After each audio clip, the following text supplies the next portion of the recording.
No one becomes a different person just because time passes. Time does not resurrect you. It will not hand you a new life if you continue walking with the same old legs and the same old mindset. People don't change by waiting long enough. People only change when they make a radical decision that I will not live one more day the same way. The truth is, what you need isn't another year of learning, another month of thinking, or another week of preparation. What you need is a decisive choice, and you need it now. Every major transformation in life begins with a small decision that no one else sees, yet that very decision splits your life into a before and an after. The weak believe change must come from circumstances, when there's more free time, when others change, when there's enough money, enough strength, enough luck. But the strong understand this: without a resolute moment to overthrow the old self, next year will only be a faded replica of the last. Every extraordinary person I've ever met shares one trait. They do not let their past, their environment, or their emotions define who they become. They don't wait for perfection before they begin. They don't need more approval to rise to a new level. They need only one thing: an awakening. And that moment never arrives for someone who sits and waits. It comes only to the one who slams their hand on the table and declares, "Enough! I will change starting today. Not because I'm certain, but because I refuse to remain stuck." You don't need to accumulate enough anger, enough pain, or enough inspiration to start changing. You only need a brutally honest conversation with yourself. You just need to stand in front of the mirror and dare to look into the eyes that haven't lit up for any worthy cause in far too long. You only need to admit this one truth: that if you keep living the way you currently do, then there's nothing truly worth looking forward to ahead. And the moment you feel that deep down in your bones, the decision to change is no longer a choice. It becomes a moral obligation to your very existence. Some people spend their whole lives waiting for the right time, but opportunity is not for those who wait. It's for those who create it. If you're reading these words, it's not by accident. It's because a part of you is fed up with stagnation, exhausted from living beneath your potential, and quietly ashamed of everything you're letting slip away each day. And if you don't seize this moment, what will really be different next week? Still the same pattern of procrastination, still the same unkept promises, still that haunting sense that you were meant for more. When you decide for real, everything inside you will shift. You'll stop asking questions like, "Can I really do this?" and start asking, "How do I make sure I never go back?" That is the difference between someone who lives with intention and someone who lives with commitment. Intentions can shift with emotions, but commitment stays unchanged, even when your emotions crash. If you truly want to change, abandon vague intentions. Make a vow, write it down, declare it aloud, and turn yourself into someone with no path of retreat. You cannot step into a new chapter of life if you keep your hands stuck on the old page, and you won't see yourself as extraordinary if you continue living like an ordinary person waiting for a miracle. The only miracle you can truly believe in is when you completely transform the way you think, the way you choose, and the way you act, starting from this very moment. A decision is an internal act, but it's more powerful than 1,000 words. And when you truly decide, you'll find yourself no longer held back by fear, doubt, or the past. You won't need more external motivation, because inside you, a flame will already be burning that nothing can extinguish. People won't see exactly when you changed. They'll only be startled to realize you're no longer who you used to be. They'll feel confused when you're quieter but more resolute, when you no longer crave validation but only the forward motion, and when you stay loyal to your decision to rebirth yourself. You won't need anyone to understand. You'll only need yourself to believe. Today, don't make another to-do list. Don't draft another 10-page plan. Just write down one sentence. I will no longer allow myself to live small, not even for one more day. Read it every morning. Let it become your inner compass that guides every action. And if you still doubt, remember this: Remember, this extraordinary result begins with a very ordinary decision, carried out in an extraordinary way. This is not an introduction, this is a doorway. And you either walk through it, or you remain on the other side forever. There is no third path, no halfway step. There is either forward, or there is stuck. So then, will you live one more day the same? Or will you begin a whole new life starting right now? You cannot become a new version of yourself if you're still clinging to your old identity like a faded coat. Change doesn't begin by adding more. It begins by removing. Every upgraded version of yourself demands rejection. You cannot move to a higher floor without leaving the lower one behind. The problem is most people don't stay stuck because they don't know what they want. They stay stuck because they lack the courage to let go of what no longer fits. And the old identity is the strongest chain holding them in the land of mediocrity. You weren't born with an identity. You formed it through repeated choices, through beliefs you once accepted, through the words you've told yourself every day. But because it was created, you have every right to destroy it. The difference between those who are reborn and those who remain stuck doesn't lie in the number of failures.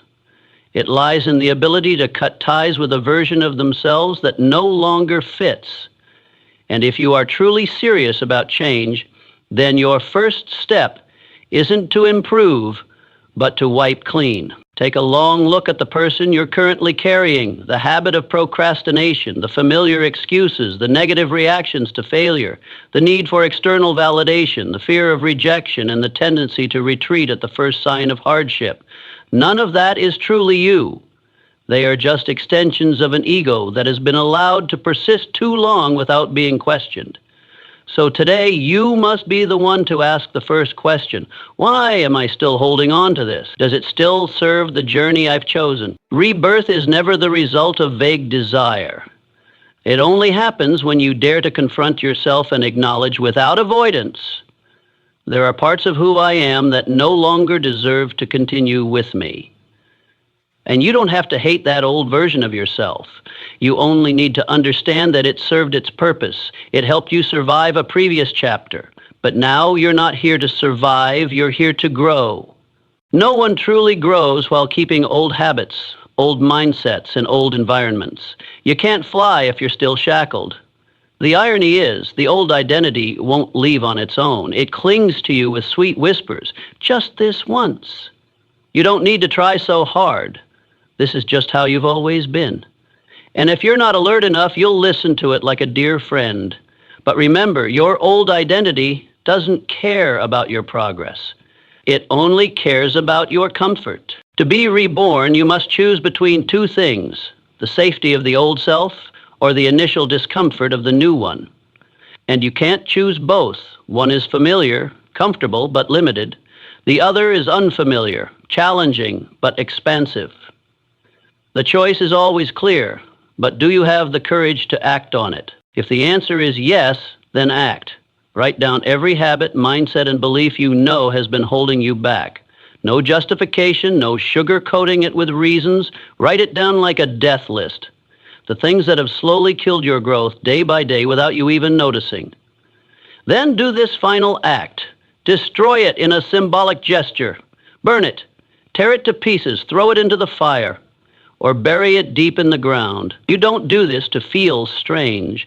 You do it to declare to your subconscious, I am done. A symbolic action, if performed with genuine emotion, can leave a permanent mark on your mind. It becomes a milestone, the moment you are no longer the same. And whenever the old identity knocks on your door again with fear, with delay, with surrender, you can remember the moment you burned that list and whisper to yourself, no, I don't live there anymore. Understand this, you cannot build a castle on broken foundations.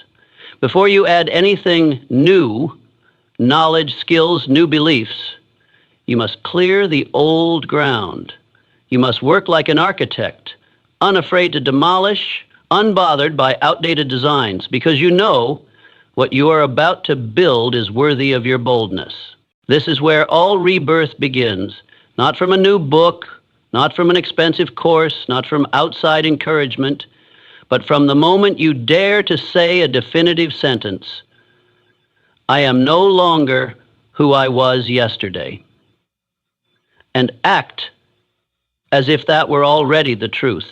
Liberating yourself doesn't come from doing more. It comes from letting go of the right things. Today, stop repainting an outdated version of yourself. Step out of it completely. Burn the mask you've worn for far too long and stand there, naked, with the truth. You are fully capable of rebirth, but only if you dare to destroy what no longer serves the bigger journey you've chosen. No one else can do this for you. No one else can decide for you that your old identity has reached its time to fall away like a dried shell. You must be the one to perform that ceremony, with seriousness, without emotion, like a warrior cutting off the dead to save what's still alive. And when you do that, no promise will matter more than that act. No one needs to know. It's just you and yourself. And a silent but powerful decision. I've chosen to live differently. And once that choice is made, there is no turning back. No one builds willpower by choosing the easiest path. Every time you choose comfort, you are training your brain to submit to procrastination. Every time you say, I'll do it tomorrow, you are planting a command into your subconscious that responsibility can be postponed. And then tomorrow arrives with a brand new excuse, a justifiable fatigue, a rational sounding reason. But don't confuse what sounds reasonable with what is true. Reasonable is what you invent to escape. Truth is the only thing that keeps you close to your goal. Successful people don't live by emotion, they live by principle. Emotions are waves, they rise and fall. Principles are bedrock, solid and non-negotiable. And the first principle of those who achieve inner freedom is this: always do the hard thing first. Always choose the steeper path. Always say no to the easy option that offers no growth. Discipline is not blind harshness. Discipline is deep love for a future that's worth it. You don't force yourself into strictness. You simply no longer accept ease as a long-term solution. Don't believe that you will become stronger just by reading more books, watching more motivational videos, or making detailed plans. You only become stronger when you dare to act against your instinct for ease, when you wake up on time even though no one's watching, when you do what needs to be done even if no one praises you, when you train your body, learn a new skill, reject social media, and overcome laziness with a push that comes from within. That's when you're building an invisible foundation, one that will support every great achievement that follows. The human mind tends to return to familiar zones because they offer temporary safety, but ease has never meant right. When you allow yourself to live in comfort, you're weakening your ability to face challenges. That's why resilient people are not born from ease.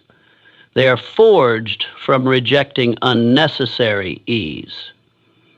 Every cup of coffee you sip to delay your work, every time you scroll mindlessly out of habit, every second you spend reading meaningless news, all of it is silently draining the strength you need for the life you truly deserve.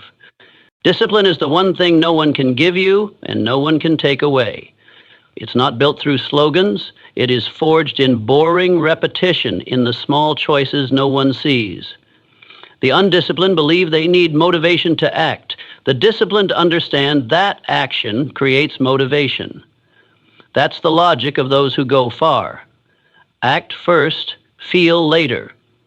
When you wake up and feel like doing nothing, that is not a reason to delay. That is your opportunity to train your discipline muscle. You are not a victim of your emotions. You are the one who decides what gets to influence you. And if you truly want change, you must learn to say no to what's easy but unaligned with your bigger goals.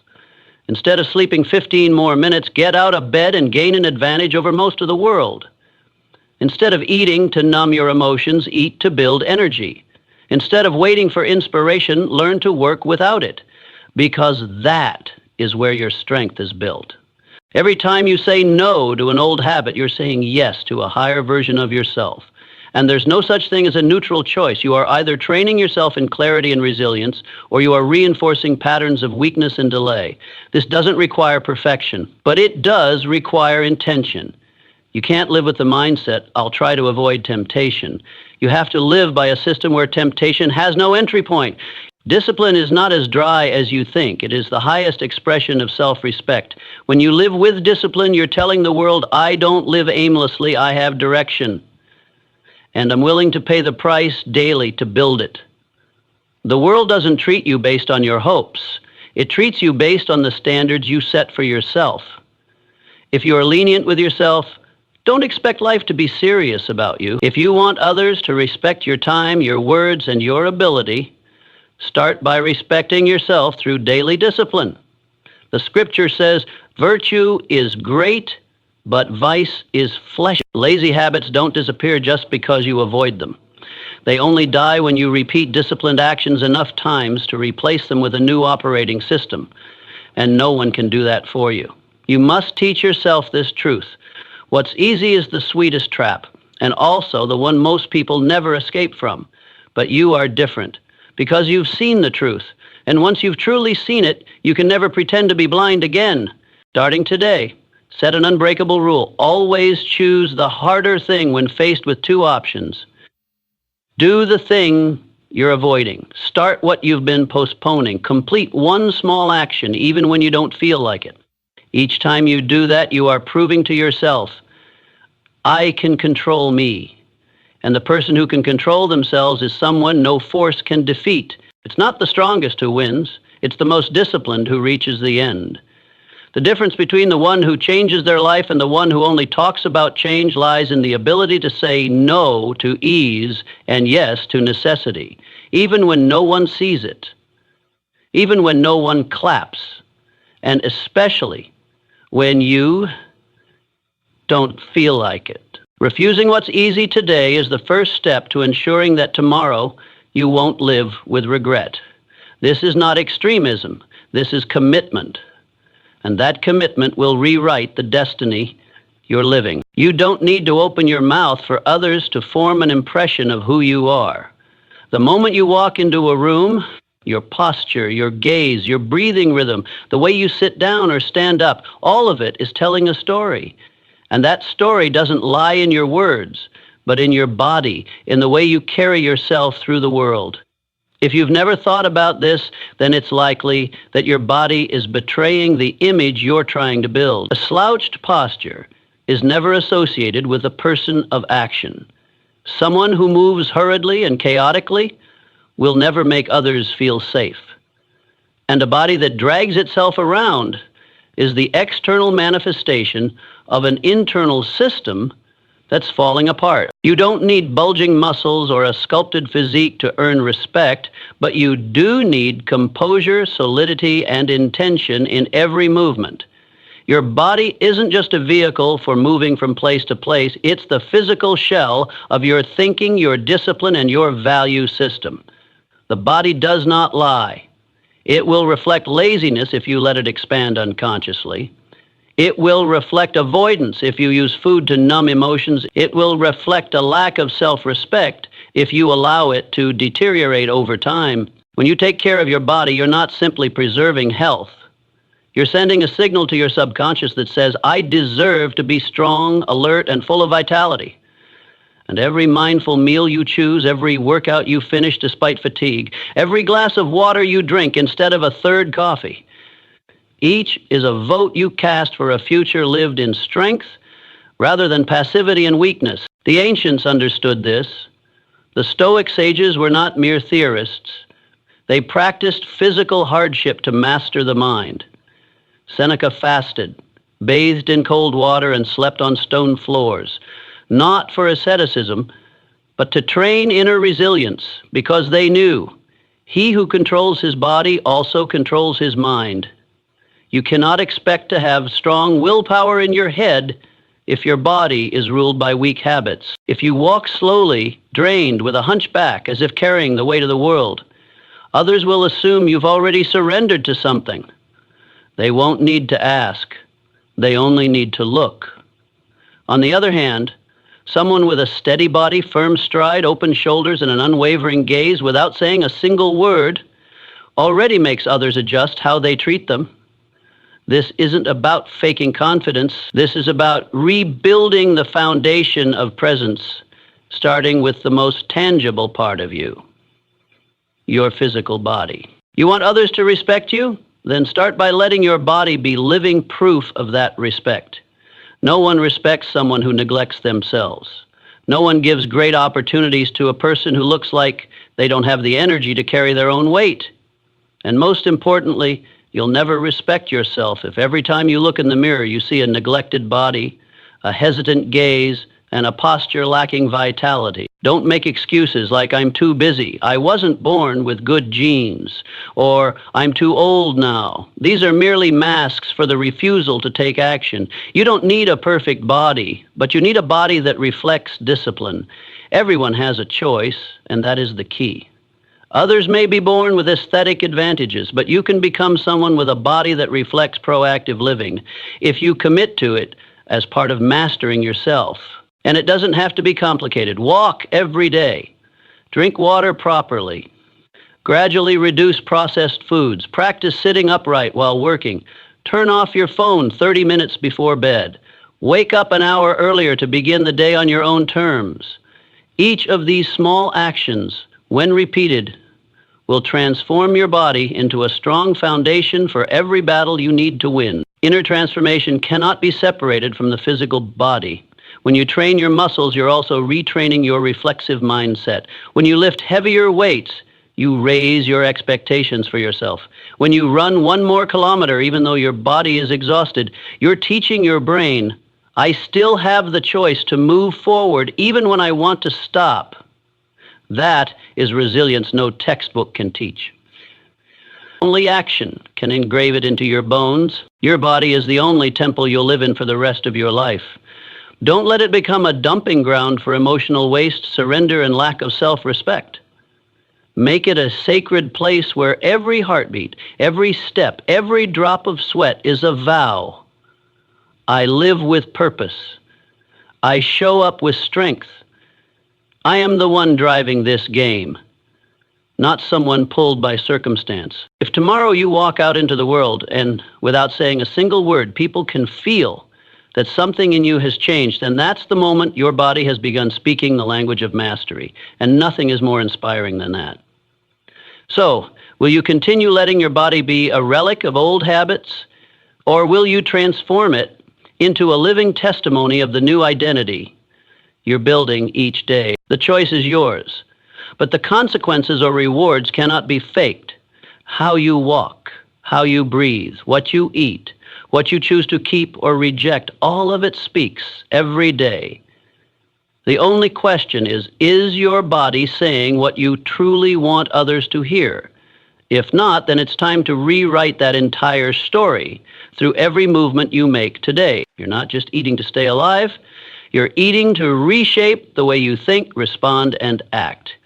Food doesn't just enter your body, it flows through every fold of your nervous system, every signal-carrying blood vessel, every cell responsible for clarity in decision-making and sharpness in willpower. The problem is, most people don't eat with that awareness. They eat to soothe, to fill a void, to escape, to momentarily forget a tiring day or the things they haven't dared to face. And that kind of eating shapes a version of yourself that is weak, indulgent, foggy, and out of control. The food you choose is the clearest physical expression of an invisible belief, what you think you deserve. A disciplined person would never choose to put into their body something that delays performance. A person who lives with intention would not allow themselves to eat based on emotion like a wounded child. No one can conquer the world in a body held back by sugar, preservatives, greasy, fried food, and a mind constantly bouncing due to artificial hunger from caffeine and blood sugar spikes. Everything you eat is silently yet steadily reprogramming you. Food affects the level of dopamine you generate. It affects the speed of your thoughts, your ability to process information, the energy in your voice, even the quality of your dreams. A person who eats chaotically will have a chaotic mind. A A person who eats with intention will begin to think with greater precision, make clearer decisions, and maintain emotional stability even when the world around them is in chaos. The question is not, what do you like to eat? The real question is, what is this food doing to me? If it pulls you into a state of sluggishness, laziness, restlessness, or uncontrollable cravings, then it is weakening the one thing you need most to change, your capacity for clear decision-making. And once that is eroded, no system of discipline can hold firm. Those who live by principle do not eat to satisfy their mouths. They eat to serve their ideals. They understand that a meal is a refined tool for managing the flow of energy their brain and body will need for higher pursuits. They don't eat because it tastes good. They eat because the timing is right. They don't chew with emotion. They chew with consciousness. And every spoonful they put into their mouth is a decision about the direction they will take that day. Food can either lift you up or drag you down. It can make you feel proactive, light, and clear-headed, or it can make you feel sluggish, irritable, and exhausted. And if you pay close attention, you'll realize most of the times you lose your mood are not because life got worse, but because your biological energy is depleted from poor food choices. No one thinks clearly after a meal loaded with sugar and bad fats. No one feels confident with a bloated stomach and a brain functioning like it's buried in mud. Do you want to build a nervous system that belongs to a powerful decision maker? Then start by cleaning up what you put in your mouth. Eliminate refined sugar. Eliminate packaged foods with ingredient lists as long as a contract. Eliminate alcohol, soda, and the foods you reach for only when you feel weak. And start adding in things that may not give instant pleasure but will nourish you for the long haul.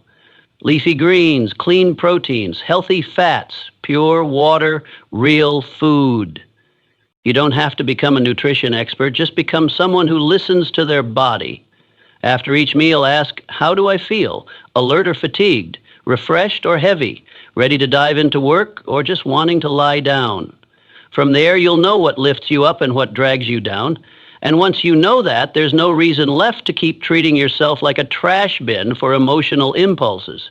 Eating is not a side issue. It is one of the three main pillars of self-mastery. You cannot have true discipline if you don't control how you eat. You cannot access the clarity needed to think like a strategist if you fuel your brain with cheap energy. And you cannot reach peak performance if every day is a battle against sugar, caffeine, and volatile energy. Look at the people you admire, athletes, entrepreneurs, leaders. They don't treat eating as a random activity. They design their diet as part of their success system. No one reaches the top when their body is being subtly poisoned every day. And you can't stay mentally sharp if your digestive system is constantly struggling with poor quality food. Alertness is an asset. And what are you trading it for in each meal? Convenience? A brief sense of comfort? A short dopamine hit? If that's the case, you're trading your grand future for a few fleeting minutes of satisfaction. And that is never worth it. Starting today, eat like someone with a mission. Choose your food as if you're training the brain of a leader. Refuse food out of habit and choose it because you know it serves a greater ideal. When you begin to see eating as a tool to shape your thinking, you'll stop using it as a place to hide from emotions. And when that shift happens, you won't just change your body. You'll rewrite the entire operating system that governs you. No action is as simple as eating, yet is deeply impactful on consciousness. So will you continue letting your body be driven by your mouth and fleeting feelings, or will you choose food to reprogram the stronger version of you waiting to emerge? That decision isn't made on a special occasion. It's made at your very next meal. And that meal will decide which version of yourself you belong to. You don't need to know your entire future to predict who you'll become. Just look at what you repeat every day, in silence, without an audience, without applause. It is those seemingly small actions that are quietly carving out the shape of the destiny you will one day live. People don't fail suddenly, nor do they succeed by accident. Every outcome is seeded from a sequence of repeated behaviors. And when a behavior is repeated long enough, it becomes a habit. When a habit is sustained persistently, it becomes an identity. An identity, that is what determines which kind of life you will belong to. You are not what you do occasionally. You are the result of what you do consistently. Someone who wakes up early once is not a disciplined person, but someone who wakes up early every day, regardless of weather, regardless of how late they slept the night before, that person is establishing the nervous system of a leader. And the important thing is, you don't need to do anything grand to start rewriting your habits. You just need one small right action, repeated with absolute awareness. Destiny is not predetermined. It is programmed by micro behaviors. Do you choose to snooze your alarm and sleep for 15 more minutes, or do you jump up and step out of bed? Do you open social media while your mind is still foggy, or do you open a notes page and write down 3 priorities for the day?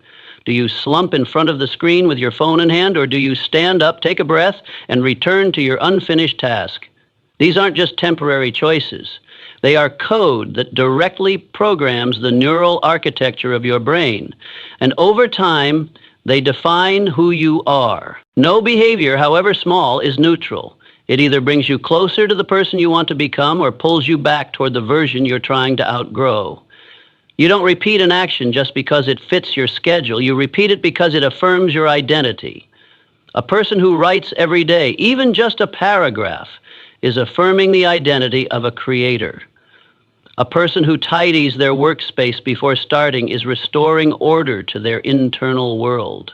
A person who exercises for just 15 minutes each morning is planting a message into their subconscious.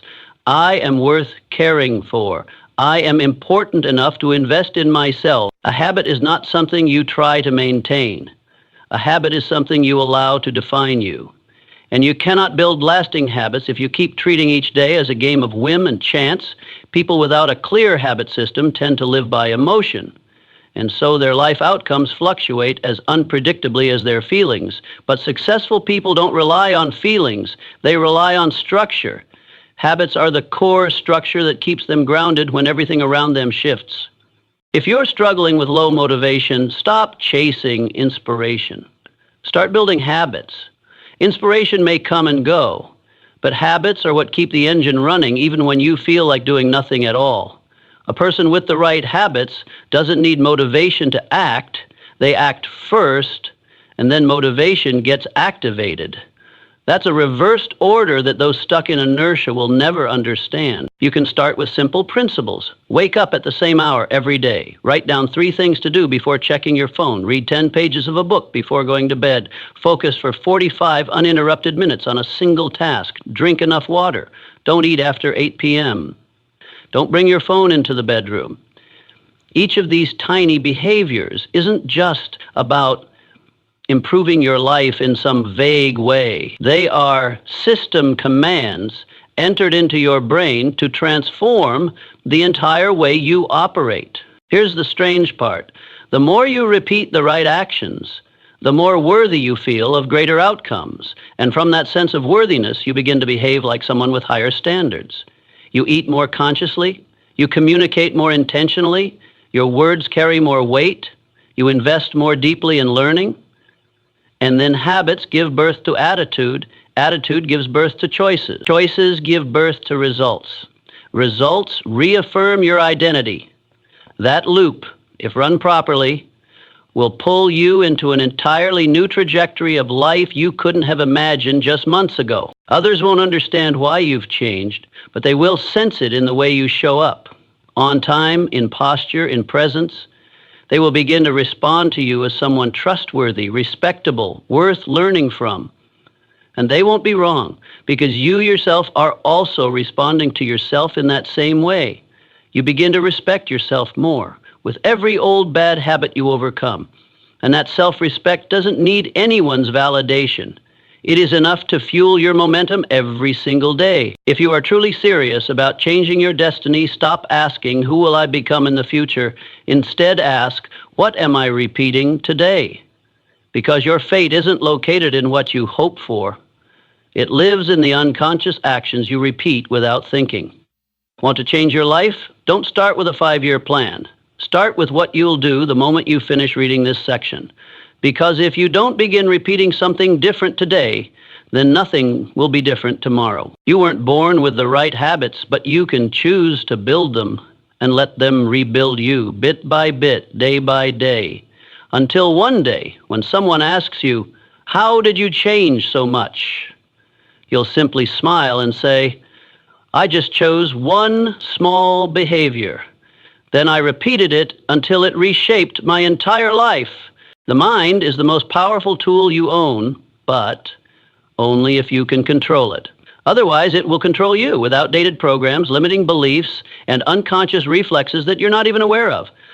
Most people don't live rationally. They live according to thought habits. They react instead of taking initiative. They think they're choosing, but in reality, they're simply repeating old patterns shaped by fear, past wounds, or environmental conditioning. And then they wonder why, no matter how hard they try, life still runs in circles. The human mind never stops running, but that doesn't mean it's serving you. An untrained mind is a wild horse. It has power, but also a tendency to drag you off course if no one's holding the reins. Every thought that passes through your head leaves a trace. Repeat it long enough and it becomes a belief. And beliefs are the ultimate commanders behind every decision you make. If you believe you're not good enough, you will behave as if that's true. If you believe you're bound to fail, you'll sabotage yourself even while trying hard. No one is born with a clear mind, but everyone has the ability to train it. And the difference between someone who is conscious and someone who lives on autopilot lies exactly here. Who is in control? You, or the unconscious thoughts running through your mind. You cannot master what you do not observe. The first step to gaining control over your mind is learning to see what it's doing at every moment. What are you saying to yourself when you wake up, when you make a mistake, when you receive negative feedback, when you face an opportunity?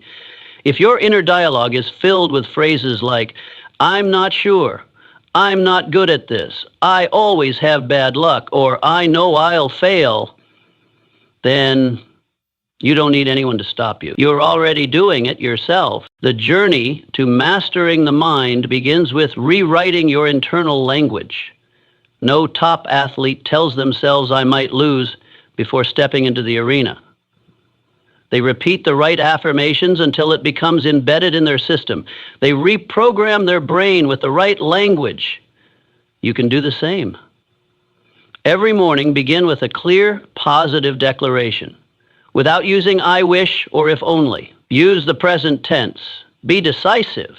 No ambiguity, because your brain doesn't differentiate between truth and fiction.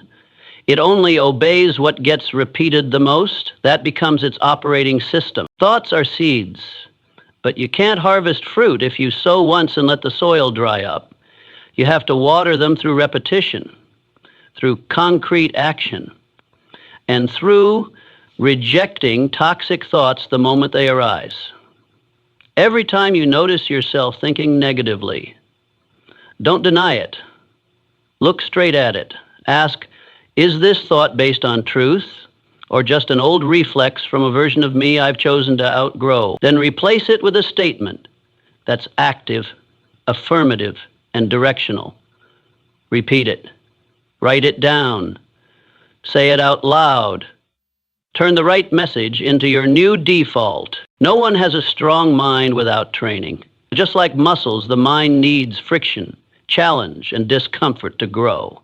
Create environments that push you past your limits.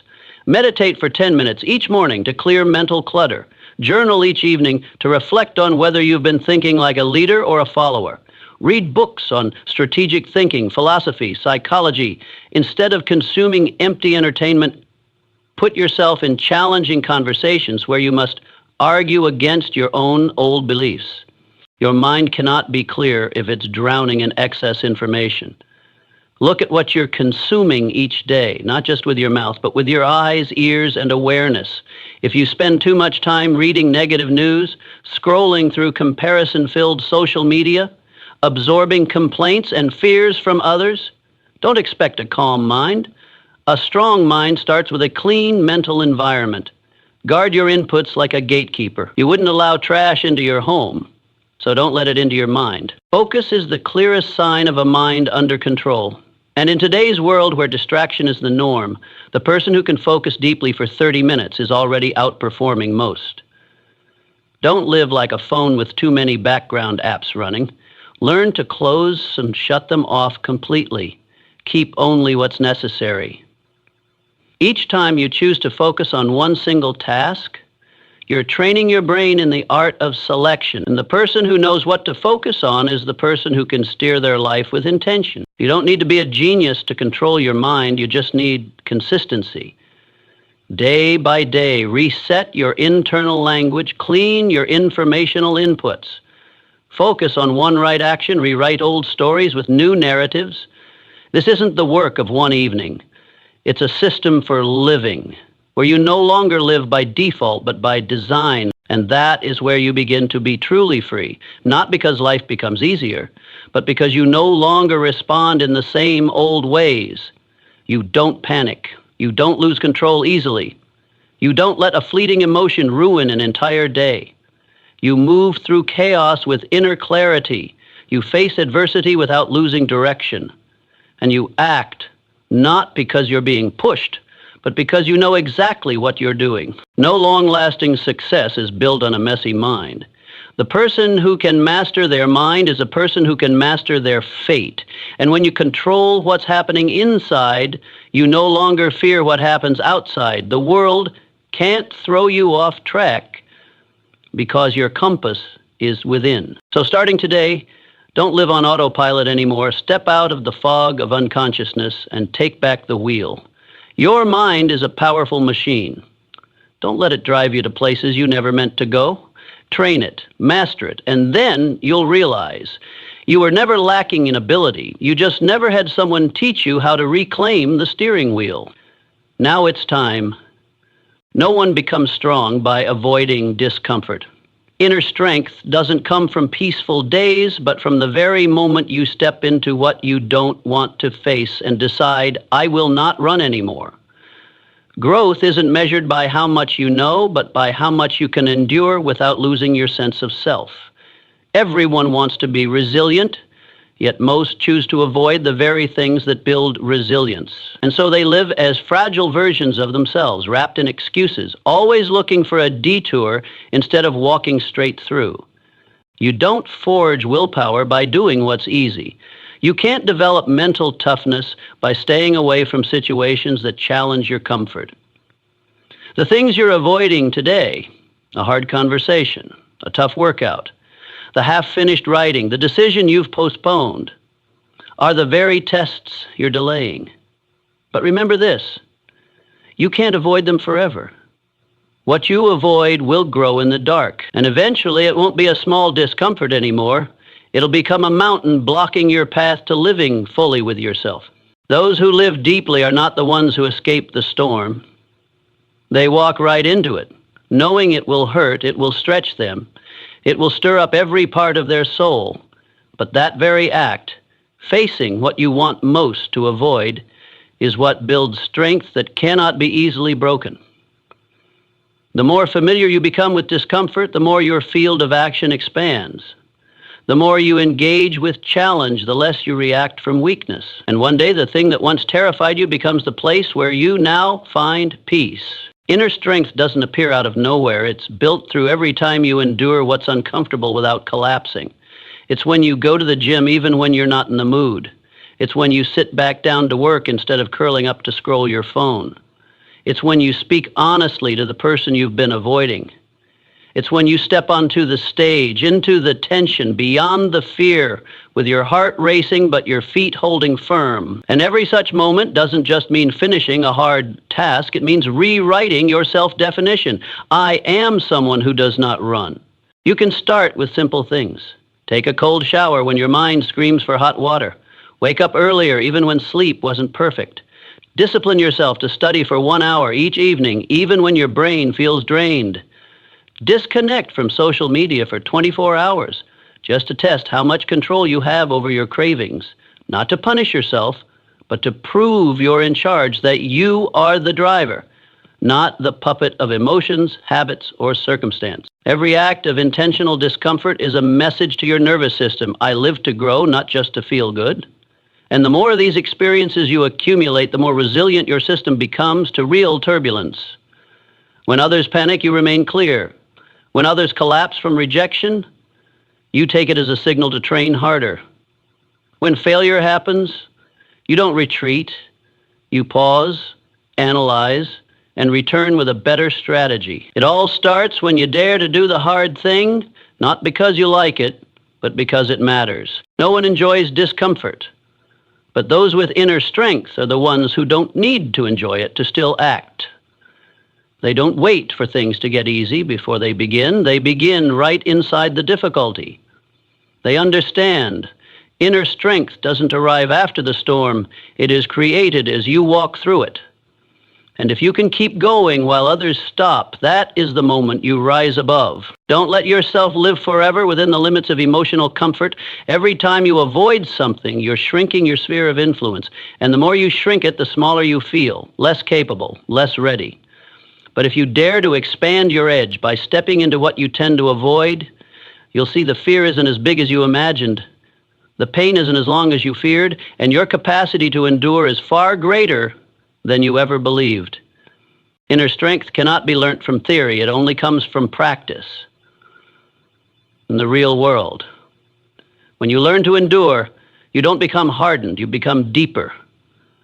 Because the one who can endure loneliness is the one who knows how to love genuinely. The one who moves through fear is the one who understands true courage. The one who accepts pain is the one who knows how to cherish joy. And the one who trains inner strength is the one who can offer stability to others when everything around is shaking. Strength isn't a roar. It's the calm in the middle of upheaval. It's when you sit down, take a deep breath, and say, all right, let me walk through this. It's when you don't demand that life be easier, but instead choose to become stronger. It's when you face what scares you without shrinking, without making excuses, without hiding behind a coping habit. You stay, you confront, and you grow. If there's something you've been avoiding, that's exactly where you need to return. Not because you're weak, but because you need to become stronger. Not because it has to be done today, but because if you keep running, you'll never gain mastery over yourself. Don't wait until life corners you to begin training your inner strength. Step outside your comfort zone by choice. Make things just a little harder on yourself each day so the world doesn't get to crush you later. Not everyone who is strong was once weak, but everyone who is strong has chosen to endure what others avoided. That's not instinct. That's training. And that training begins today with the choice you make to avoid or to face, to turn away or to move forward, to sit down or to rise. And every one of those actions will write the answer to the only question that matters. How far have you built your inner strength? No word you speak is harmless. Every sentence is a declaration of identity, a directive sent straight to your subconscious, a silent command you issue to your life without realizing it. People often think language is just a tool for communication, but for those who truly understand the power of words, they know language shapes reality. You can't speak like a skeptic and live like a decisive person. You can't complain every day and expect a life full of energy. You can't plant seeds of limitation with your words and expect to harvest a life of expansion. What you say often becomes the grooves of your thinking. What you say repeatedly becomes your belief. What you say with strong emotion becomes a behavioral directive. From there, the words you utter daily are no longer just sound. They're invisible blueprints building the reality you're living. Someone who constantly says, "I'm so tired," is not only physically drained, but mentally exhausted too. Someone who says, "I'm not sure anymore," is slowly stripping away their own confidence piece by piece. Someone who often begins with, "I don't know," is likely also someone who refuses to learn because they've already shut the door on the possibility of discovery. People who take ownership of their lives don't throw words around carelessly. They don't speak just to fill silence. They don't let words spill from their mouths out of habit. They use language like an architect uses a pen. Deliberate, precise, intentional. You'll never hear them complain about things they can't control because they know that only weakens their mindset. They don't make jokes by putting themselves down because they understand that words have the power to program. They never call themselves useless, lazy, or a failure. even in jest, because they know that every such remark is another line of code installed into their mental operating system. If you truly want to change, start with the language you use every day. You don't need to overhaul your entire vocabulary overnight, but you do need to set a new standard. Don't use negative words to describe yourself.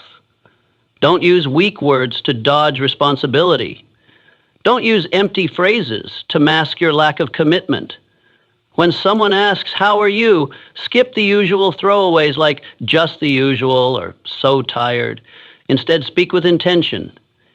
"I'm making progress. I'm doing what I believe is right. I'm focused on growth." These aren't answers to impress. They are reminders to yourself of the identity you are building. Don't wait until you feel confident to speak the language of confidence. Speak as if you already are that person.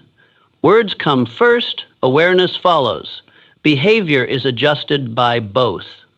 Charismatic people aren't admired because they speak more, but because they speak with weight. They don't scatter words to get attention. They choose every word as if it's a brick laid into someone else's foundation of thought and their own. Audit yourself. Are you unknowingly using phrases that damage your energy? Phrases like, "I probably can't do it. I've always been like this. I hate myself. I have such bad luck. There's nothing special about me." They may sound harmless, but in reality, they're sharp nails hammered into your self-respect every time you repeat them.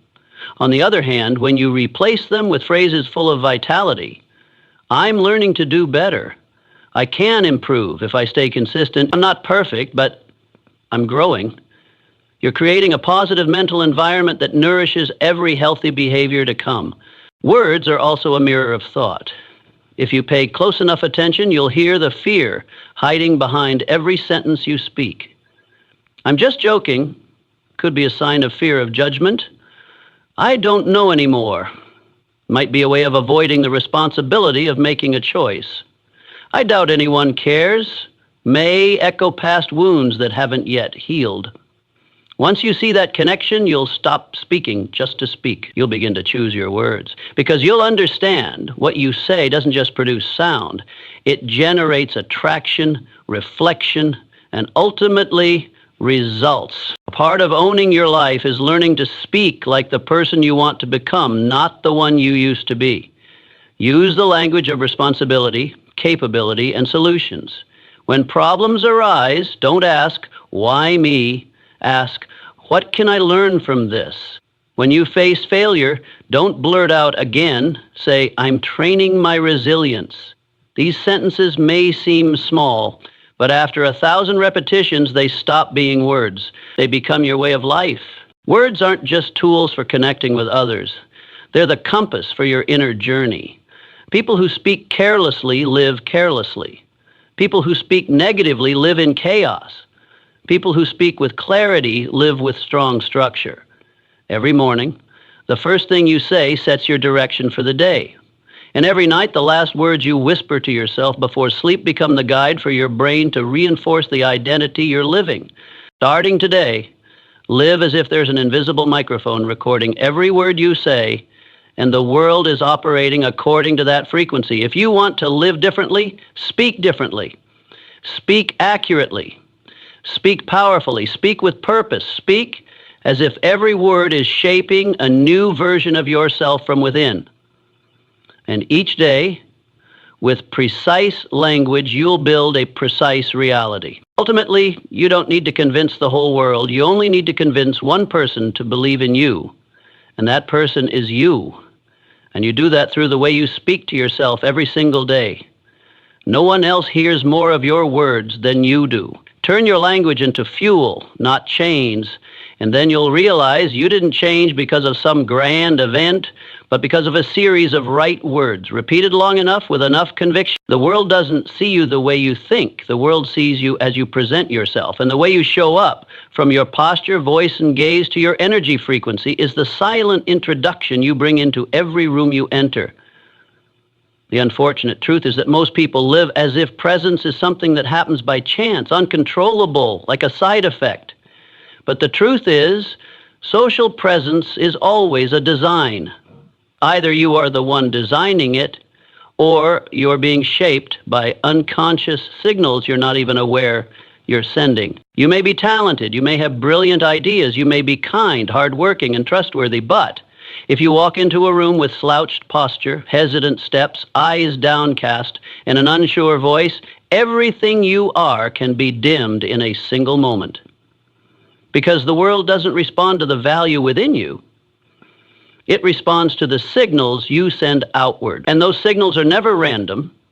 They are the result of a sequence of choices, behaviors, habits, and your level of awareness carried with you every day. Someone with strong presence doesn't need to speak much. They don't occupy space with volume. They occupy space with frequency, with inner steadiness, with posture that is relaxed but firm, with eyes that look straight but not confrontational, with their timing silent when silence is right and precise when words are needed.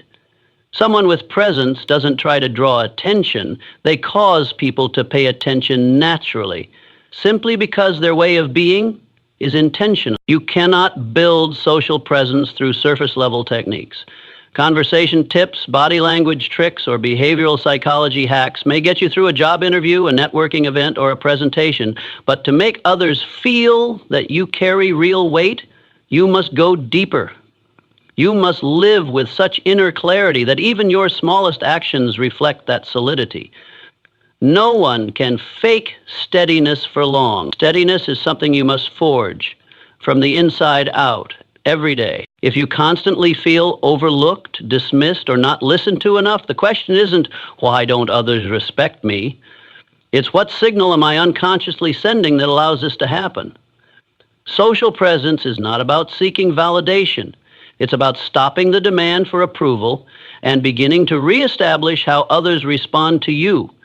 And that starts with you, respecting every step you take, every word you speak, every calm and firm no, every time you choose not to force a polite smile when it isn't necessary.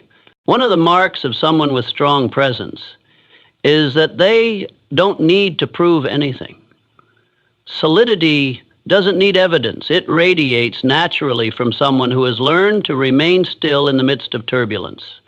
Others can feel that, even if they can't describe it in words. And because of that, they begin to adjust their tone, their word choices, and their attentiveness when interacting with you. Not because you're intimidating, but because you transmit a sense of boundaries.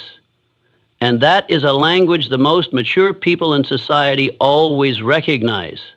To build such presence, begin with self-observation. Stand in front of a mirror, not to check your appearance, but to observe the signals you're sending. Are your shoulders slouched or upright? Does your gaze waver? Is your smile forced or intentional? When you enter a room, do you feel like someone who has the right to be there, or do you silently seek permission to be accepted? These details are unspoken metrics, yet stronger than any resume. Another crucial element of presence is your voice. You don't need a naturally powerful tone, but you do need awareness of rhythm, clarity, and pace. Those with strong presence often speak more slowly, not because they lack ideas, but because they don't need to compete for space. They know their words carry weight, and they allow the surrounding air to settle so others can absorb that weight. You don't need to say too much. You only need to speak rightly, at the right time, and speak as if your words matter. Because if you don't believe that, no one else will. Remember, people don't remember much of what you say, but they always remember how they felt around you.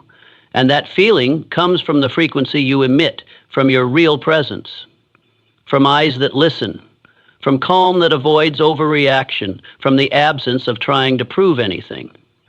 Those with social presence don't walk into a room to be acknowledged. They walk in as if they belong there, even if it's their first time. If you want to upgrade your presence, redesign these three things: posture, voice, and silence. Your posture doesn't need to be rigid, just stable. Your voice doesn't need to be loud, just rhythmic and clear. Your silence doesn't need to be long, just not rushed to be filled by your fear of awkwardness. Above all, establish this rule for yourself: every time I walk into a space, I bring value. not a plea for permission. The world responds to the frequency you broadcast.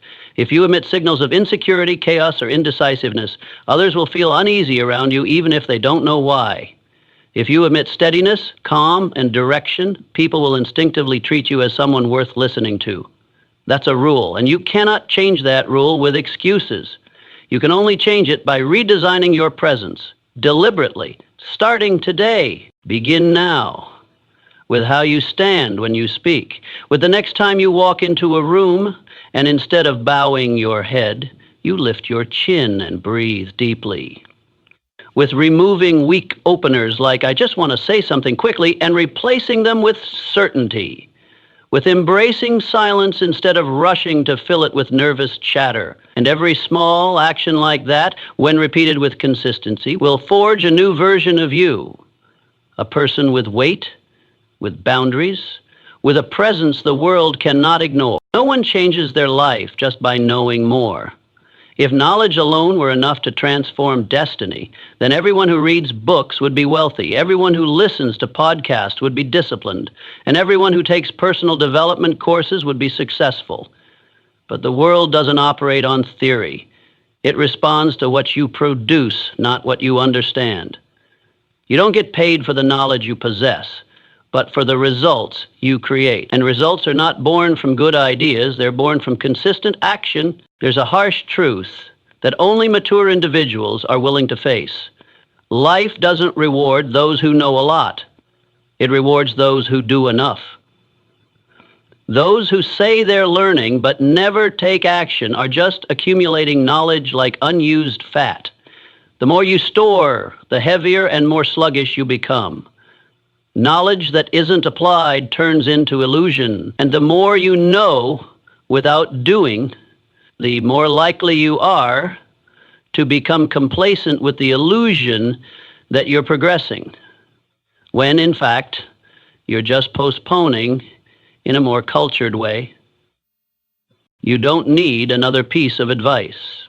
You need a first action, not a perfect one, not one taken when you feel ready, but action taken, even when you're still unsure, still clumsy, still lacking confidence, because action is the only thing that brings clarity to what is still blurry. You can think for weeks about starting a business, but only when you begin building a product, talking to the first customer, receiving real feedback, do you actually understand, rather than just understand on paper. Successful people are not different from you in intelligence. They're different in their ability to act consistently despite emotion. They take action even when they're uncertain. They dare to move before they feel confident. They make decisions and commit to them instead of waiting for a risk-free option. You don't need to know everything. You only need to know the next step and take it. When you act, data comes. When data comes, you adjust. And with enough adjustments, you'll reach something you once thought required a lifetime of preparation just to dream about. Action is also how you learn at the deepest level. Someone who learns through experience will always outperform someone who only reads but never tries. The person who dares to act, even awkwardly, even with failure, even under judgment, accumulates a type of knowledge that no book can teach, tactical intuition. And that intuition, over time, helps you make decisions faster, more accurately, and with less reliance on luck. If you're delaying action, don't blame yourself for lacking motivation. Be honest. You're probably waiting for certainty. But life doesn't offer insurance for perfectionists. The more you wait for ideal conditions to begin, the further you drift from the place you were meant to arrive. The only way to build motivation is to start before motivation shows up. Motivation doesn't come first. It's the reward you receive after you begin. Also, don't confuse busyness with real action. Some people spend the entire day preparing, researching, planning, consuming more content without producing any measurable result. That's fake movement, like walking on a treadmill. You sweat, you get tired, but you don't move one step forward on the real journey. Real action is when you create a product, make a tough phone call, post a message, send a proposal, show up in public, accept risk, even in small amounts. You don't need to do something grand to build momentum. One well-timed action, even small, can shift the entire trajectory of your day. That task you've been avoiding, if you do it today, it could free you from weeks of mental drag.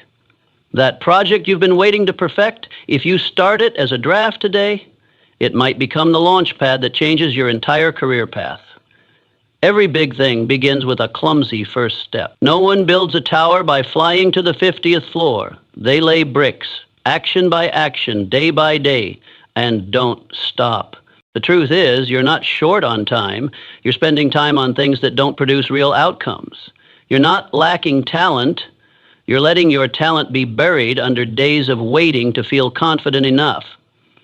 You're not short on opportunities, you just haven't acted enough for those opportunities to appear. In the real world, opportunities don't come to dreamers, they come to doers. No one sees you reading books at dawn, but the world notices when you create value. Action is also how you influence. Those with impact don't need to talk much, they just need to show what they've done. Real accomplishments speak louder than words.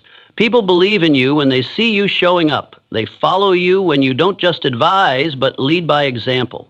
And they change when you don't just say the right things, but live the right things. Every day.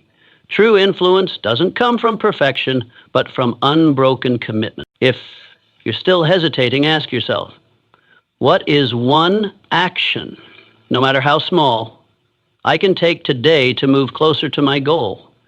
And do it. Not perfectly, not ready, just honestly and with full intent. Because through that one action, you reaffirm to your brain, I'm no longer just a talker, I'm a doer. Starting today, reset your standard for living. No action, no value. No results, no excuses. No tangible output, no need for explanation. Every day must include one measurable action that moves you forward, even by a step. And one day you'll look back and realize your life wasn't written by the books you read, but by the brave actions you took when you weren't ready. When you act, you turn potential into reality, and that reality is the only thing that changes destiny. No one is born decisive. Clarity in decision-making doesn't come from instinct. It comes from mental discipline, forged every time you force yourself to make a decision, no matter how small, how hard, or how unclear. Conversely, hesitation doesn't come from a lack of intelligence, but from never having truly trained the ability to choose with finality, accept the consequences, and commit to that choice until the end. A decisive person is not someone who knows everything in advance, but someone who dares to choose without knowing it all. The world doesn't wait for you to keep thinking. Opportunity won't sit still while you do a fifth round of pros and cons. And life does not reward those who know many options. It rewards those who choose one and act on it. Many people live in chronic fatigue not because they lack energy, but because their minds are stuck in endless decision loops. Every moment of indecision consumes cognitive resources. And if you let that indecision drag on too long, it not only slows you down, it erodes your sense of agency over your own inner world. The indecisive often say, I'm still weighing my options. But in truth, most weighing is procrastination disguised as rationality. Behind that hesitation is fear. Fear of being wrong, fear of failure, fear of judgment, fear of responsibility. But if you're not willing to take responsibility for your own choices, you'll end up living a life shaped by the decisions of others. And that's not just a disservice to yourself, it's a surrender of the greatest power we all have, the power to shape our lives through every decision we make. Being decisive doesn't mean being hasty. It means being able to make a choice quickly enough to seize the moment and clearly enough to avoid wasting energy through distraction. Decisive people don't need to be sure of the outcome. They only need to know what step needs to be taken next. And if it's the wrong one, they don't punish themselves with regret. They adjust, they adapt, they learn, and they move forward with a new decision. Clearer, quicker.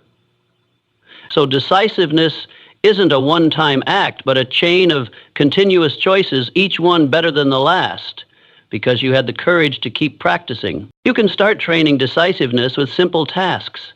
Set a time limit for small choices. Instead of spending 30 minutes scrolling food delivery apps, limit yourself to 2 minutes. Instead of rewriting that email to perfection, send it after the third edit. Instead of waiting for inspiration to start, pick a fixed time and do it regardless of how you feel. Each time you force yourself to make faster, clearer decisions, you're training a neural muscle responsible for self-control.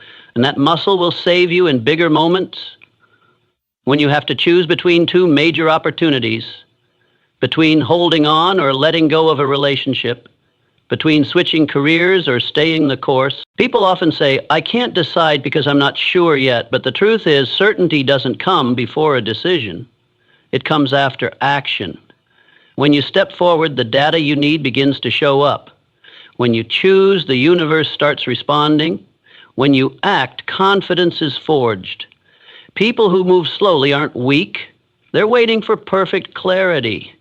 But that feeling rarely comes because most important decisions come wrapped in ambiguity. And that's when you have to choose without seeing the full picture. The more you wait, the more rhythm you lose. The more you hesitate, the more sharpness you sacrifice. Your decisiveness is one of the first things others will sense and judge you on, even if you don't realize it. A person who always says, I'm not sure, I need more time, let me think about it on everything, from minor matters to major ones, will gradually lose credibility. No one trusts someone who doesn't trust themselves, and no one follows someone who questions every step. If you want to be treated as someone with weight, start making decisions like someone with weight. And don't fear being wrong. Decisive people aren't afraid of mistakes. They're afraid of missed chances. They know the price of a mistake can be fixed, but the price of not choosing can quietly haunt you for life. You can make a wrong call, learn a lesson, and come back stronger. But you learn nothing by standing still at every fork in the road. No action, no result, no choice, no progress. And if you've made bad decisions in the past, don't use that as a reason to justify your current inaction. A mistake doesn't prove you shouldn't choose. It only proves you need to refine your ability to choose better. Every skill is developed through deliberate repetition. Decisiveness is no different. Every time you choose while your hands still tremble, you're moving in the right direction. From today on, make a commitment. Don't let yourself drift by default. Everything you say yes to must be something you truly want. Everything you delay must have a clear, valid reason. Every choice must be linked to a follow-through action. Don't say later unless you've scheduled when later is. Don't say I don't know unless you're actively trying to find out. And don't say whatever you think just to dodge the discomfort of owning a decision. Every time you do that, you're stripping yourself of your own power. Decisiveness is not innate. It's a cognitive muscle you must train daily. Train it through action. Train it through clarity. Train it by daring.